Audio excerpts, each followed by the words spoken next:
My husband came home drunk for the fifth time this week. Dina, where's my food?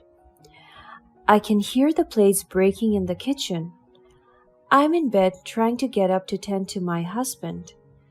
My stomach has been acting like crazy since this morning. I heard another tumble from the kitchen table, making me rush toward him. I'm sorry, I'll prepare your food now. I thought you were going to eat out with your workmates. He slammed on the wall the nearest glass his hands could grab. I almost lost my balance by what he did. Even if I go out for dinner, you should still prepare my food. You are so worthless. Go to hell. He went near me and pushed me down. I whimpered in pain. The throbbing ache in my stomach grows prominent. This is all your fault. I don't know what's the meaning of my life anymore. Every day I laid my eyes on you, it reminded me of how unfortunate I am. I have a stupid and useless wife that hasn't done any good. You can't even cook, and you have never given me a child. He walked past me and went straight to our bedroom. I was lying there, enduring the pain from the floor.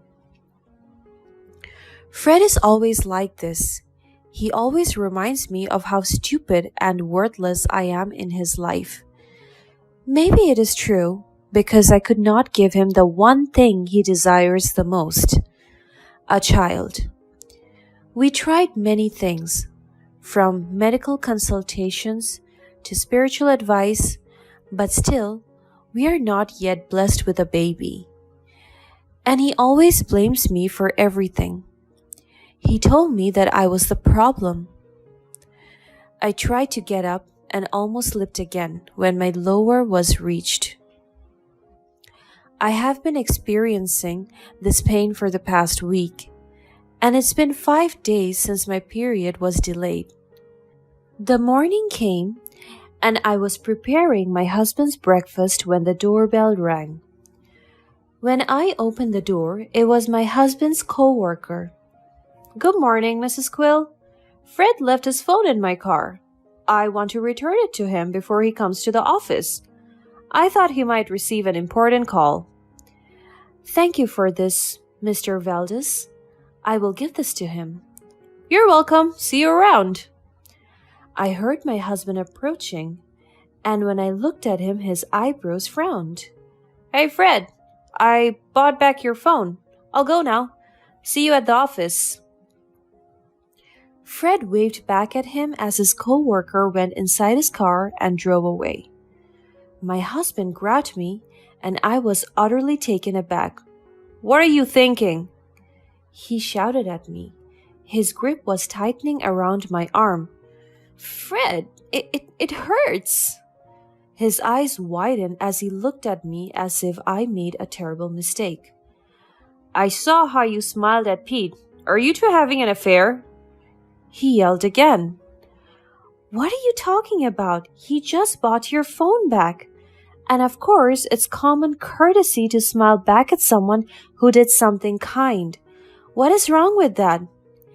He slapped me in the face. I can feel my jaw numbing from the impact. And now you're talking back? If I ever found out something, I would kill you. He threatened me. After that, he let go of me and left the house. He left me there as if I was some dirtbag. I could not hold myself together, and the next thing I knew is that I collapsed. My eyes twitched as I felt a light touching my eyelids. I woke up and saw a doctor beaming a flashlight at me. He stopped what he was doing and smiled at me. Ah, you're awake now. Don't worry, you're in a stable condition now. I looked around and I realized I was at the hospital. I looked at the bedside and saw my husband. I'll leave the both of you then. I'll return when you are ready to be discharged, Mrs. Quill. I nodded and looked at my husband. What happened to me? You collapsed, and as a concerned husband, I brought you here. It would be best if you were grateful that I still cared for you and rushed you here. It's your fault that I was mad earlier. You were flirting with my workmate. That's not true. I just received your phone. Lies. I will not put an end to this notion until I have evidence. My heart is pounding like crazy. Why is he like this? Why is he accusing me of cheating? Fred has always been the jealous type, and when he's jealous, he cannot control himself. I just kept silent because whenever I talk back, he either gives me a slap or a hurtful statement. Hours passed, and the both of us were silent as a ghost. The doctor finally returned and told us I was ready to be discharged. However, before we left the room, he handed us an envelope.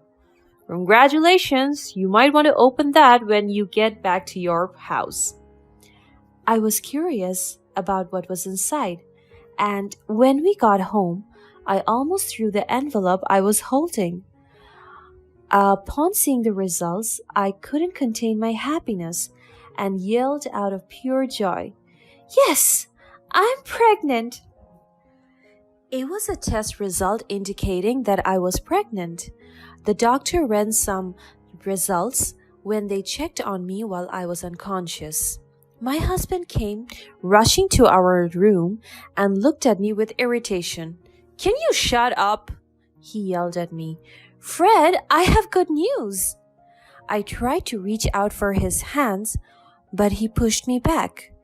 Maybe this news will change him completely. I gave him the result. My heart is pounding like crazy. This is the moment that we have all been waiting for. After almost 20 years of marriage, Fred and I were never blessed with a child. But now, as I turned 41, a miracle finally happened, and I am now expecting our very first child. He stared at the results for a minute until he dumped it inside the garbage can. My eyes widened in disbelief. Why did you do that?" I quickly got the pregnancy results from the bin and showed it to him. "It says positive. It means that I'm pregnant. Love, we're going to have a baby."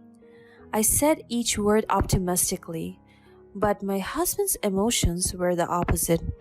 "Are you sure about that?" I'm so confused by his question.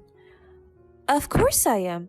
The doctor handed us this result, saying I'm with a child." He remained emotionless while staring at me. He also stared me down from head to toe.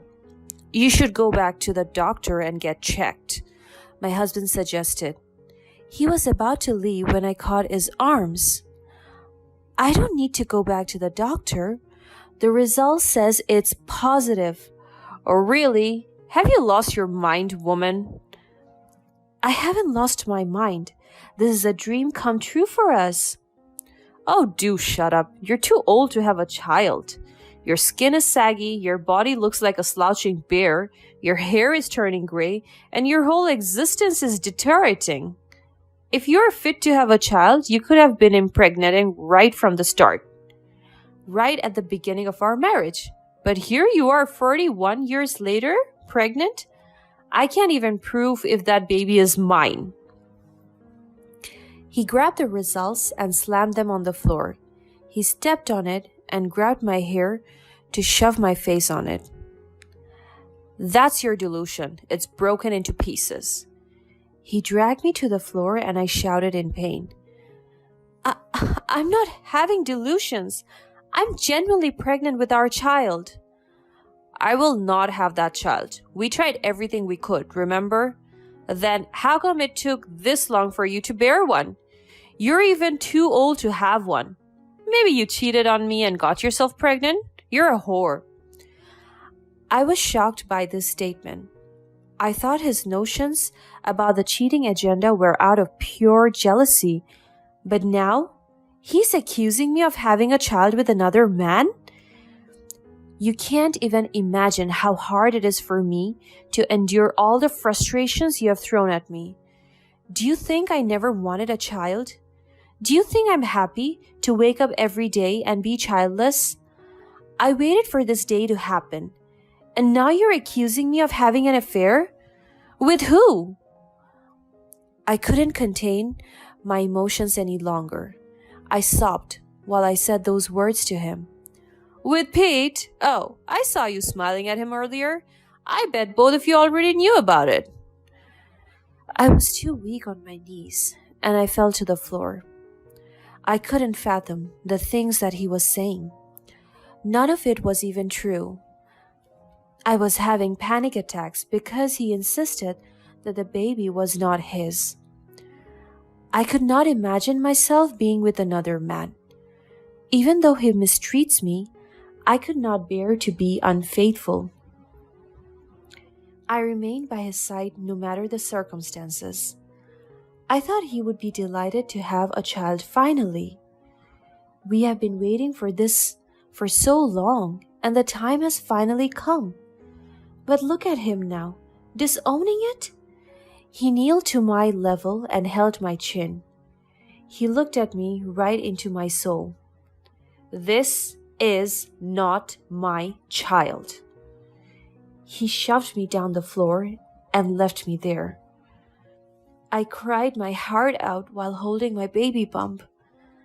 This was the first time I knew about my baby's existence, and I didn't want to feel this way. I thought we were going to be happy. I begged him not to leave me, but he shut our bedroom door, and from then on, he was gone. My husband left us. My baby and I were all alone. My aunt came to my rescue, and she lived with me until I gave birth to my daughter. During the 9 months of pregnancy, I never heard a word from my husband aside from him spreading rumors about me cheating. He even dragged his co-worker into his stories, costing them their friendship. But it was nothing for him, just as how nothing he feels for us. The day of my delivery came. I gave birth to a healthy baby girl. The medical staff told me it was a miracle that I could still have a child this late without having any prior. I hugged my baby so tight. She was a beauty. Her beautiful features are evident even though she's still so young. And in fact, she had Fred's nose. I will call you Miracle. My aunt hugged us. Do not worry, Dina. I will never leave you both. 13 years have passed, and I was living a good life with my daughter. My aunt also helped us tremendously when it came to finances. I worked as an office clerk and an international tutor at night. I hustled hard for my daughter to give her a bright future. Miracle grew up to be a loving, charming, obedient, and beautiful daughter. She's the greatest gift that I ever had. Despite the hardship, I'm grateful that we are together. I heard that my husband is living his best life as a chief engineer, and I was so shocked that until now, he never filed for divorce when he could. One day, we were having dinner. My aunt came home late, but she brought with her exciting news. Dina, Miracle, I have good news. What is it? She handed me a brochure and showed me something on her phone. It's a casting audition for new actresses in a high-budgeted movie, and Miracle just checked all the qualifications. My eyes widened when my daughter fitted the role they sought.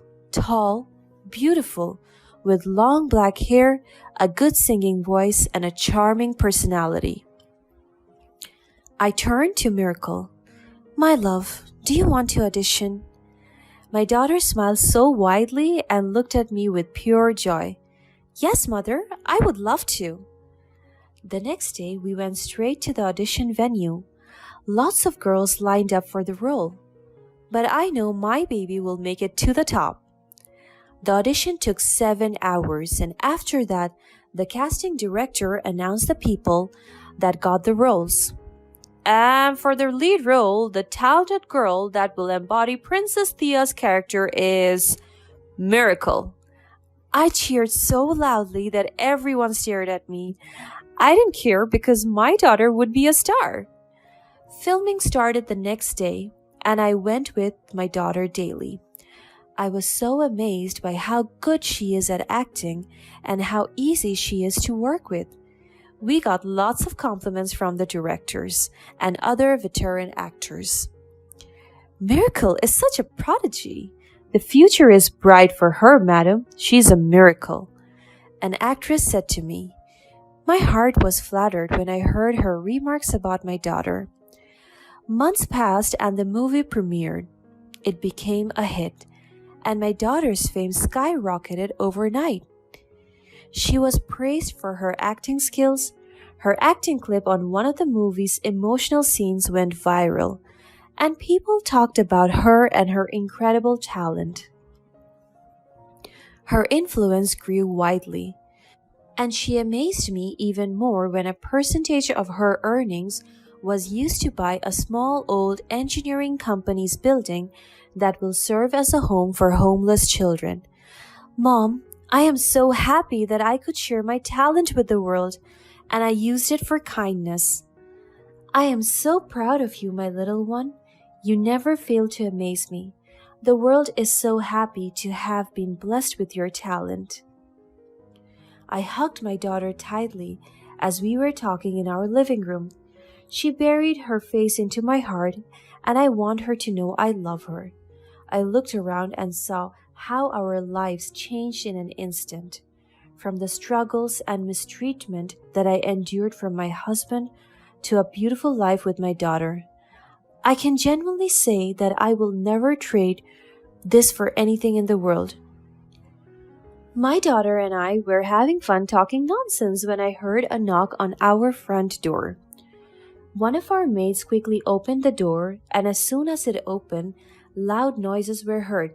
Sir, you're not allowed inside. This is private property. You have no right. I have every right to step into this house. You're trespassing. As soon as I heard that, I immediately went close to the commotion. What is this all about, Fred? My heart almost stopped pumping when I saw his face. He looked very different. When he saw me, he quickly approached me, but the security stopped him. Sir, you're already crossing the line. Dina, please. He begged, but the security guard is pushing him away, and Fred is trying to escape the security forces. But Miracle came, stood beside me, and Fred stopped moving. He was staring at Miracle, and I can see the tears falling down his cheeks. Miracle held my arms and hid behind me. Fred moved close, and I signaled the guard it was okay. As soon as he reached near us, he kneeled. As he knelt, I remembered the days that I was in his position. I am so sorry. I am sorry for everything I've done to you, my love. I will forever regret all the problematic things that I did. Please forgive me. Please accept me again. He cried and bent his face to the floor. He sobbed as if the world was taken away from him. He looked at me once again and then at our daughter. My child, look at you. You've grown. I saw how amazing you are on TV. As soon as I realized it was you, I couldn't stop crying and thinking about you. I have wasted so much time away from you. I'm so sorry for leaving you. You disowned me. Fred cried a little more after hearing what my daughter said. The regret in his voice was very evident. I'm sorry. Please forgive me. You left us with nothing. You abused Mother as if she was nothing to you. You never claimed me as your child because for you, my life was just nothing. I held my daughter's hand and tried to calm her down. Fred cried and cried. Please help me. I have nowhere else to go. And now you come back to us because you have nothing? Where were you when we were the ones who had nothing? I lost everything, my family, my career, my money, my engineering company. I lost it all. When he said the last thing, I realized something. You owed that engineering company building, did you? I don't owe it anymore. Someone bought it for a bullshit charity. I guessed at what he said. Even at his lowest, he is still a jerk, disrespectful, and rude. I bought it. I bought your company for a bullshit charity. My daughter emphasized the word bullshit. Fred's eyes widened and realized his stupidity. He will never have our forgiveness. If you wish to be forgiven, you must earn it. Learn from your mistakes and try to be a better person. I am glad a man like you never raised me. You have lost the chance and hope of getting your family back, your life back to be exact. After my daughter said it, she went inside. I looked down at Fred, not with pity, but with contentment. That I had released myself from the trauma he gave me and my daughter. You have truly lost it, Fred. Guard, send this man away. Do not let him go near. The security dragged Fred away. And from then on, Miracle and I worked hard to sustain the charity foundation that we started. My daughter became not only famous, but influential. We never saw Fred again, and his forgiveness will never be accepted until he learns how to forgive himself for what he did to us.